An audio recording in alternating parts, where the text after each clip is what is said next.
Jadi baik, selamat siang untuk kita semua. Pada kesempatan kali ini saya atas nama Eklesia Burusaga, Prodi Pendidikan Matematika semester 2B.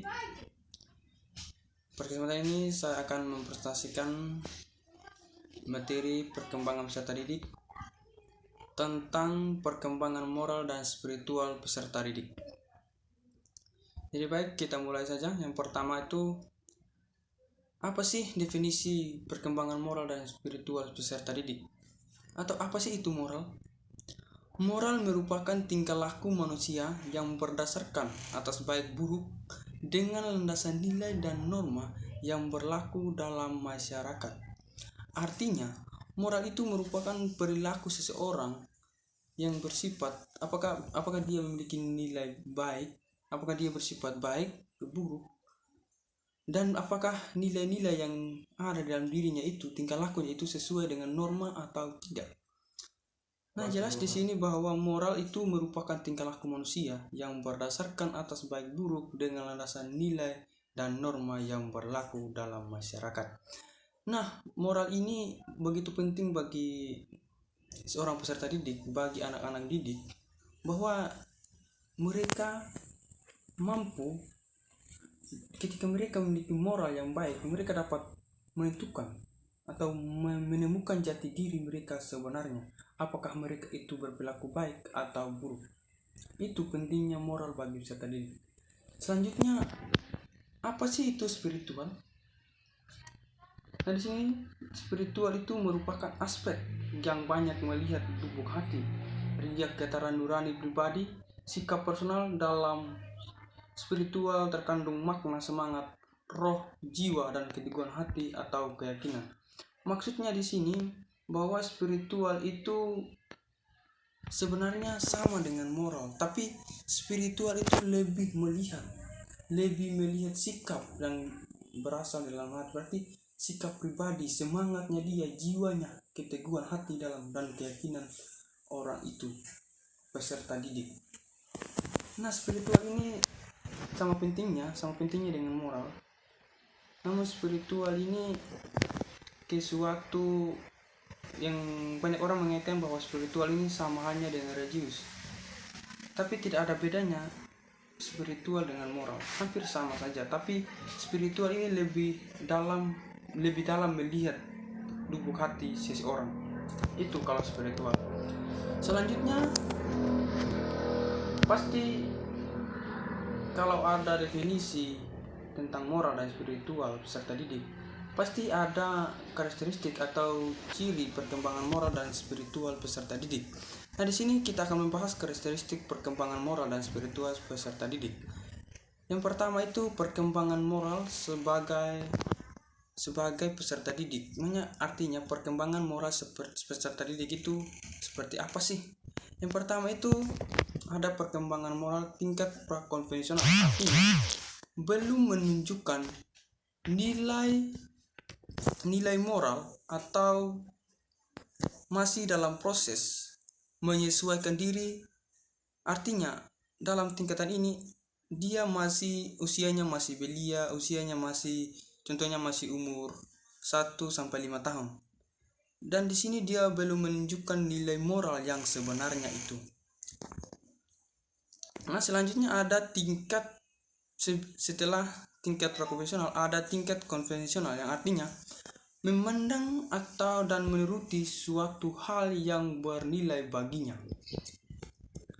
Artinya di sini dia sudah mulai mengetahui, dia sudah mulai menunjukkan sedikit demi sedikit nilai-nilai moral, sikap moral yang baik maupun yang buruk.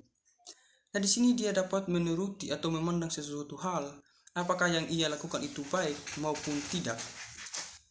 Intinya hal itu bernilai baginya, dia akan terus melakukan. Namun dalam melakukannya ini, ketika orang tuanya, ketika siapapun itu menegurnya ketika ia melakukan hal yang tidak baik, pasti dia akan berpikir bahwa ternyata yang saya lakukan salah, berarti yang benar begini, maka dia akan terus melakukan apa yang orang tuanya inginkan. Artinya dia berdasarkan juga pada apa yang orang tuanya ajarkan. Nah, selanjutnya setelah tingkat konvensional ada juga tingkat pasca konvensional. Artinya pada tingkat pasca konvensional ini dia sudah memiliki pemikiran yang lebih matang, pemikiran yang lebih lebih baik lagi untuk mengetahui atau untuk mempelajari.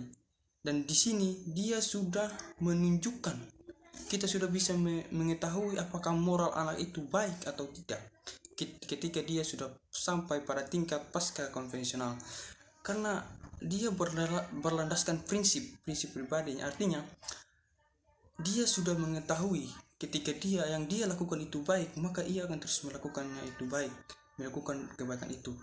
Begitupun dia sudah mengetahui mana, artinya di sini dia sudah mengetahui mana yang baik dan mana yang tidak baik untuk dirinya maupun orang tuanya atau masyarakat. Nah, selanjutnya ada perkembangan spirit. Ada karakteristik yang berikutnya pada perkembangan spiritual. Artinya, yang pertama itu perkembangan spiritual anak sekolah usia 7-11 tahun. Artinya dari SD artinya dia di pendidikan usia 7-11 tahun, artinya dia sekolah dasar SD. Nah, di sini arti perkembangan spiritual ini berarti mereka dalam usia ini mereka mempelajari beberapa atau sebagian kecil tentang agama itu sendiri. Mereka mengartikan spiritualitas itu artinya suatu keyakinan, kepercayaan terhadap Tuhan yang Maha Esa. Di pikiran anak-anak usia mereka itu, mereka berpikir bahwa Tuhan itu ada di mana-mana, Tuhan itu ada di awan. Nah, itu yang mereka pegang pada perkembangan spiritual anak usia mereka 7-11 tahun ini. Nah, sekarang pada perkembangan spiritual remaja, artinya mereka sudah mulai mengetahui, sudah mulai mencari kebenaran tentang apa yang mereka pikirkan sebelumnya ketika mereka masih usia sekolah. Di perkembangan spiritual ketika mereka remaja, mereka sudah lebih tahu banyak, sudah lebih memahami apa itu Tuhan, siapakah itu Tuhan. Mereka sudah lebih memahami. Nah, selanjutnya kita akan bahas tentang faktor-faktor yang mempengaruhi perkembangan moral dan spiritual peserta didik. Nah, faktor-faktor yang mempengaruhi perkembangan moral dan spiritual peserta didik itu ada 6 yang kita akan bahas di sini. Yang pertama itu di lingkungan keluarga. Nah, kita tahu bersama bahwa di lingkungan keluarga itu pasti setiap keluarga mengajarkan nilai-nilai moral yang baik untuk anak-anaknya. Karena lingkungan keluarga itu menjadi pendidik pertama dan utama sebelum sekolah. Nah, wajib dari keluarga tersebut untuk mengajarkan atau menunjukkan suatu tindakan yang baik kepada anak-anaknya. Ketika anak-anak memiliki moral atau spiritual yang kurang baik, maka otomatis kita lihat kembali di latar belakang keluarganya. Berarti kesalahan di sini terjadi di keluarga. Maka keluarga harus benar-benar mengajar, memberitahukan atau menunjukkan sikap moral atau spiritual yang baik kepada anak-anaknya. Nah, sekarang faktor yang kedua itu di lingkungan sekolah. Artinya di lingkungan sekolah kita sudah diajarkan moral yang baik oleh guru-guru kita. Di sini juga kita dapat belajar, di lingkungan sekolah kita dapat belajar banyak moral dan spiritual yang baik itu. Nah, di lingkungan sekolah ini peserta didik membutuhkan dukungan, bimbingan dari seorang guru yang berprofesional untuk bagaimana anaknya memiliki sikap moral dan spiritual yang baik. Dan jelas itu sangat mempengaruhi perkembangan peserta didik, perkembangan moral dan spiritualnya. Artinya di lingkungan sekolah ketika gurunya tidak membimbing anak dengan baik, maka itu akan berdampak pada moral dan spiritual anak-anak tersebut. Nah, selanjutnya pada lingkungan masyarakat, banyak kejadian, banyak contoh yang kita ketahui bahwa ketika lingkungan masyarakatnya tidak baik, artinya moral atau spiritual anak yang berada di lingkungan masyarakat tersebut pasti akan rusak. Kebanyakan banyak contoh yang kita ketahui. Contohnya minum minuman mabok, merokok. Sebagai contoh, di daerah saya itu kalau minum mabok itu pasti anak-anak muda berkumpul. Mereka bilang bahwa kalau kita mengerjakan sesuatu hal, contohnya kerja yang berat, itu harus ada minuman keras supaya bisa banyak yang datang bantu kerja. Kalau tidak ada, mereka bilang tidak ada. Itu salah satu yang tidak baik di dalam masyarakat. Itu sangat mempengaruhi moral dan spiritual anak. Banyak yang terpengaruh dengan hal-hal seperti itu. Selanjutnya di lingkungan pergaulan juga sama halnya dengan yang terjadi di lingkungan masyarakat. Di lingkungan pergaulan, jika pergaulanmu baik, maka moral dan spiritualmu yang baik tetap terjaga. Dan jika pergaulan anak tidak baik, maka moral yang baik akan berubah menjadi moral dan spiritual yang kurang baik. Maka di sini sangat diperlukan bimbingan keluarga untuk menjadikan anaknya untuk anaknya mempertahankan moral dan spiritual yang baik. Selanjutnya ada faktor yang mempengaruhi moral dan spiritual peserta didik, itu tingkat penalaran. Artinya semakin dewasa seseorang, semakin dewasa peserta didik, maka pemikirannya akan semakin meningkat. Artinya dia akan memiliki pengetahuan. Artinya dalam menemukan gagasan-gagasan mengenai moral dan spiritual, dia di sini di tingkat penalaran ini dia memiliki suatu kelebihan. Artinya dia mengetahui moral yang baik itu apa, moral yang tidak baik itu bagaimana, spiritual yang baik itu bagaimana, dan spiritual yang tidak baik itu bagaimana. Itu menjadi faktor yang mempengaruhi perkembangan peserta didik, perkembangan moral dan spiritual peserta didik. Dan yang faktor yang terakhir itu ada faktor teknologi.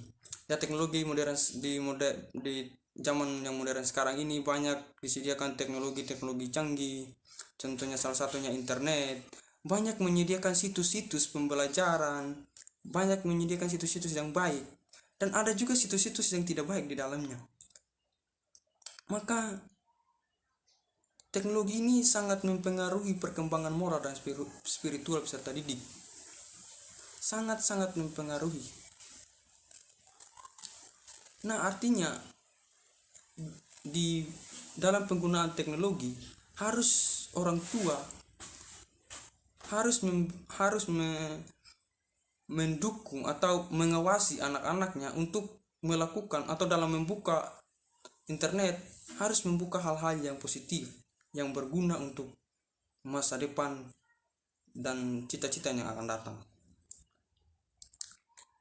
Nah, selanjutnya kita akan bahas tentang implementasi perkembangan moral dan spiritual peserta didik dalam pembelajaran. Artinya implementasi tindakan perkembangan moral yang akan dilakukan dalam perkembangan moral dan spiritual peserta didik dalam lingkungan sekolah, dalam pembelajaran. Artinya untuk mengembangkan moral peserta didik dalam lingkungan pendidikan sekolah formal dituntut untuk membantu peserta didik dalam mengembangkan moral mereka. Artinya di sini guru sangat berperan penting untuk mengembangkan moral dan spiritual anak yang baik menjadi lebih baik, yang buruk dan diubah menjadi moral dan spiritual yang lebih baik. Artinya memberikan metode-metode metode-metode yang dilakukan yang diberikan untuk membantu perkembangan moral dan spiritual anak. Nah, di sini sangat diperlukan guru yang benar-benar mau, guru yang profesional yang dapat membantu peserta didik untuk menjadi manusia yang lebih berguna, menjadi manusia yang lebih baik dan berguna untuk keluarga, masyarakat maupun bangsa dan negara.